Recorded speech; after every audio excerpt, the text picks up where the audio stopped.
O autismo é uma condição, sobretudo, genética, mas não quer dizer necessariamente que sempre é herdado. Tem genética não herdada também, né? As chamadas mutações de novo, que é um assunto bem complexo, bem interessante, que tem interferência, inclusive, de alguns aspectos ambientais aqui interessantes. O meu filho, provavelmente ele tem uma mutação de novo, que é a mais importante no caso dele, do autismo dele. Eu vou explicar tudo certinho para vocês, o que é essa mutação de novo e qual é esse fator ambiental aí que a gente mais conhece, que está relacionado a ele, tá bom? Fica aí.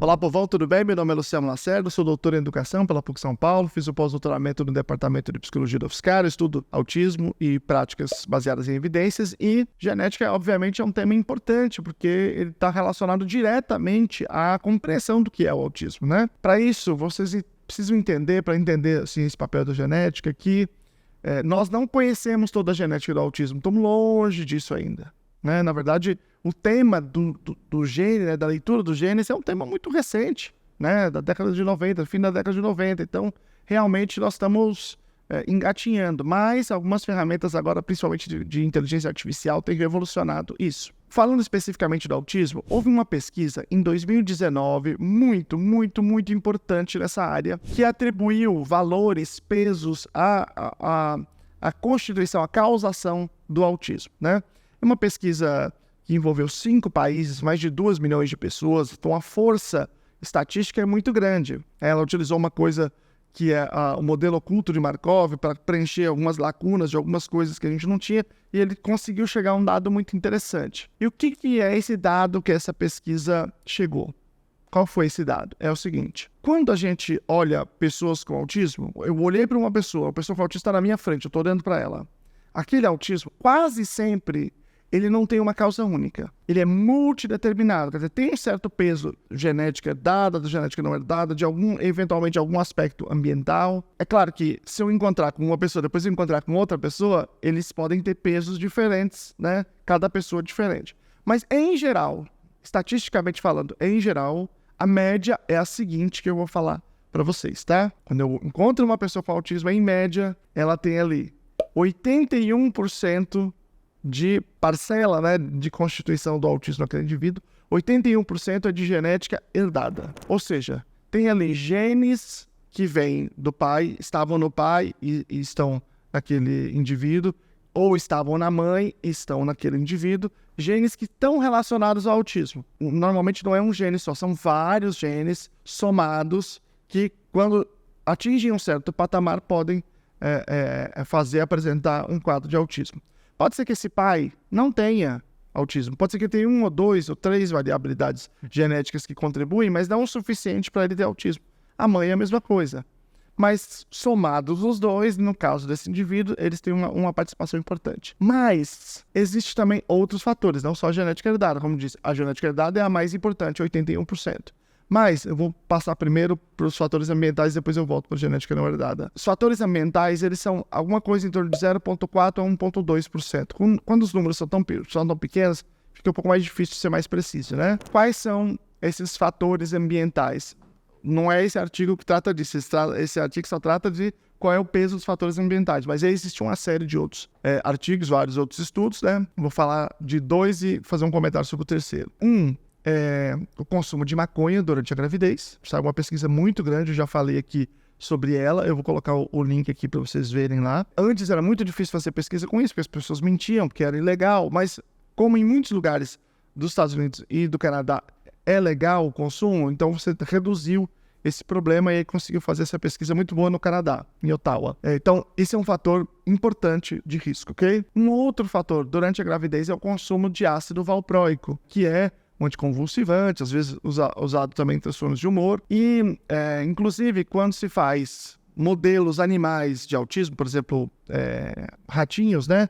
Para poder fazer pesquisa com modelo animal, se injeta o ácido valproico na ratinha prenha, que aumenta muito a probabilidade de terem um comportamento autístico, aqueles ratinhos. E uma terceira coisa que estava bem consolidada na literatura era as infecções. Eram as infecções por conta de uma série de estudos. Mas acabou de sair um estudo muito, muito grande, muito relevante, que realmente colocou esse assunto em xeque. Então, não sei dizer hoje qual é o status. Talvez a gente precise esperar um pouco mais para ver se vai haver questionamentos a esse estudo, se outros estudos vão colocar essa questão em pauta também.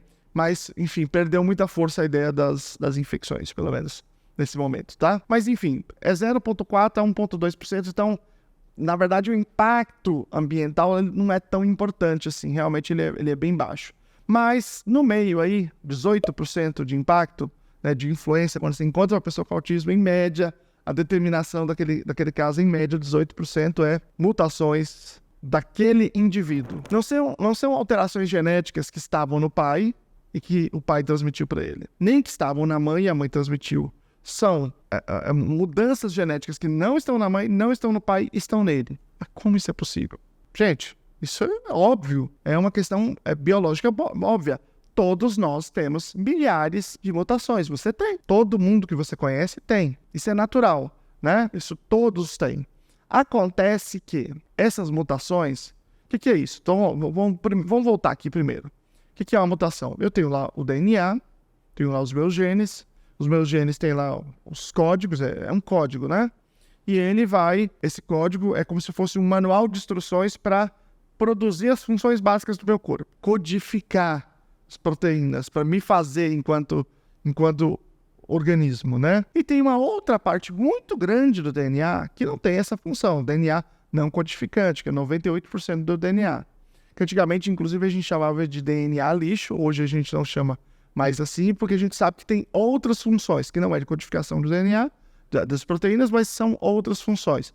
Mas o que eu quero dizer é o seguinte, quando essas alterações acontecem nesses 98%, isso não vai produzir uma diferença tão expressiva assim. Por exemplo, não vai produzir o quadro do autismo, né? Agora, esses 1 ou 2% aqui, 1 e poucos, quase 2%, que são os exons, eles têm um papel codificante. Ou seja, quando há uma alteração nesses 2% aqui, aí a alteração é mais significativa em termos de constituição corporal mesmo, né? Agora, ela pode ser de qualquer coisa. Eu posso ter uma alteração genética e nascer com uma diferença no meu dedo, da mão, do pé, em algum órgão, na pele, em qualquer coisa. Incluindo, a depender de qual é o gene, das minhas funções neurológicas. Eu posso ter uma alteração do neurodesenvolvimento, como o autismo. A minha alteração, a minha mutação, pode ser ligada a nada, que a gente conheça pelo menos, a nada que tenha relacionado à codificação de proteína, pode estar relacionada a qualquer outra alteração corporal e pode estar relacionada ao transtorno do espectro autista. Então, é possível que isso aconteça, sim. O que acontece? Nós lá, quando nós estamos sendo gerados, estamos sendo criados, é como se a gente estivesse fazendo ali uma cópia do DNA. Uma parte pega metade da mãe, metade do pai, vai copiando e vai criando o nosso.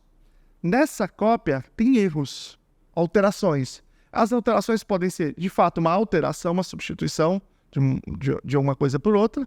Pode ser uma soma ou pode ser uma subtração. E a depender de onde essa alteração acontece e se é uma dessas diferentes coisas, o efeito pode ser maior ou menor, ou pode ser numa área, pode ser noutra área. Historicamente falando, no decorrer dos milhões de anos, essas mutações são muito importantes para a evolução das espécies, né? Você tem uma espécie e ela, como todos os indivíduos de uma espécie têm mutações, às vezes tem uma mutação que é vantajosa para aquele ambiente em que aquela espécie vive.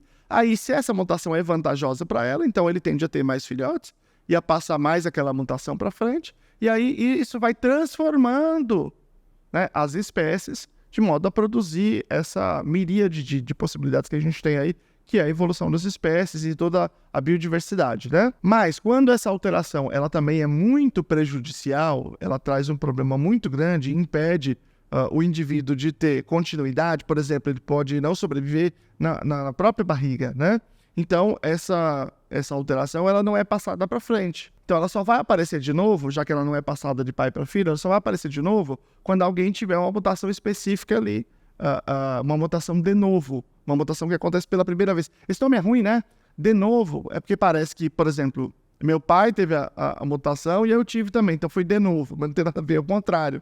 é quando o pai e a mãe não têm a mutação e o indivíduo tem. Ela, de novo, ela é nova, é porque é do latim, né? É uma mutação nova, que não estava na família antes e que apareceu naquele indivíduo. Mas o que eu quero, de novo do português mesmo, é a sua curtida no vídeo. E a sua inscrição, aí de fato pela primeira vez, se você não está inscrito ainda.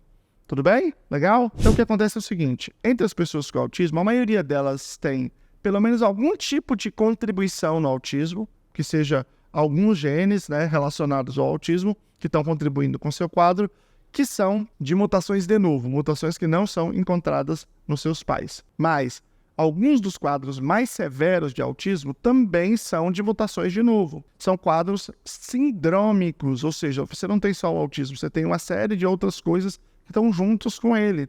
E que muitas vezes, ou normalmente, ele está relacionado a um gene específico. Quando você vê assim, um gene específico, né, relacionado àquele autismo, que de fato tem um impacto direto naquele autismo, e isso você pode ver numa plataforma chamada de SFARI. Eu vou colocar aqui o vídeo que a gente fez ensinando a usar a plataforma para você olhar lá se, por exemplo, se você tiver um exame genético do seu filho ou seu mesmo, você pode olhar se esse gene é sindrômico ou não, tá? Quando você olha lá, tem um S, ele é nível 1 e ele tem o S, que quer dizer sindrômico. Então você tem genes que de fato estão diretamente ligados ao autismo e que eles são muito invasivos, ou seja, um gene só, ele já é suficiente para produzir um autismo severo e normalmente está relacionado à deficiência intelectual, muitas outras coisas, né? Vou dar alguns exemplos para vocês aqui. O SYNGAP1, o MECP2, o SETD5 e muitos outros genes, que são genes que uma alteração monogênica ela é suficiente para ser muito grave. Neste caso, quando você tem um gene que é muito, muito grave, muito dificilmente esse gene é herdado. Por quê? O genitor, se ele tivesse alteração nesse gene, dificilmente ele seria pai ou mãe. Pode acontecer dele, de alguma forma, ficar inativo, pode acontecer alguma coisa, mas é muito improvável. Eu vou contar o meu caso, tá? Eu fiz o exame genético, eu fiz o exoma, que só olha para os exons, tá? E no genoma deu uma alteração de um gene que é considerado nível 1 pelo SFARI, que é o ACTD4. Um outro dia eu faço um vídeo só sobre esse gene e mostro como é que procura e tal. E tem o meu filho, que também fez o exame genético, ele fez um exame até mais abrangente, fez o genoma. Nós dois fizemos na Tismo, TISMOO, a Tismo, que é uma empresa dedicada a isso, não é pública, eu paguei pelos exames, não é nada disso. Mas eles fazem um trabalho realmente muito bom, portanto eu confio nos pareceres que foram feitos, né?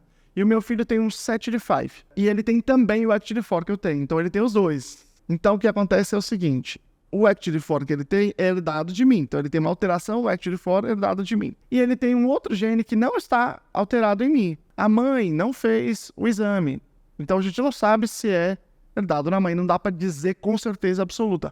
Mas é muito improvável que seja. Por quê? Porque é um gene muito intrusivo, muito invasivo. Se a mãe tivesse essa mesma alteração, muito provavelmente ela não teria as condições comportamentais de ser mãe, de ter passado para frente, né? Como no caso dele. Ele é um caso bem severo, portanto, ele não tem os componentes comportamentais, né, que permita que ele constitua uma família, tenha filhos e, portanto, eventualmente passe essa alteração genética. Portanto, essa é uma alteração genética que, quando ela aparece, quase sempre ela é uma mutação de novo. Esse conceito ele é muito importante você entender, porque muitas vezes você pode fazer um exame genético, dá lá uma alteração no gene e você se pergunta, mas essa alteração veio de quem? E se os pais não têm? Não veio. Pode não ter vindo de ninguém. Pode ser uma alteração de novo. Esse é um conceito importante. Agora, eu disse que tem um aspecto ambiental que altera a probabilidade de ter esse tipo de mutação. E ele é o seguinte, só tem pelo menos que a gente saiba e esteja consolidado na literatura, que é a idade do pai, do homem. A idade da mãe, quanto mais idade a mãe tem, isso tem um efeito, em termos de aumento de probabilidade de alterações cromossômicas no cromossomo, que muito dificilmente estão relacionadas ao autismo. Você tem a síndrome de Down, por exemplo, que é bem conhecida, tem outras condições, mas ao autismo ela é pouco relacionada. Agora, a idade do homem, do pai, ela está mais relacionada a alterações gênicas, né? Alterações que estão muito ligadas ao autismo. Portanto, o homem... E aí esses dados começam com 35 anos, muito tímidos, mas eles são mais expressivos a partir dos 40 anos, e aí vai aumentando esta probabilidade. Então, você tem, com 40 anos, um certo risco, muito, muito pequeno, depois 45 ele aumenta, 50, assim por diante, aí vai aumentando à medida que o indivíduo, o homem, tem mais idade. Por quê?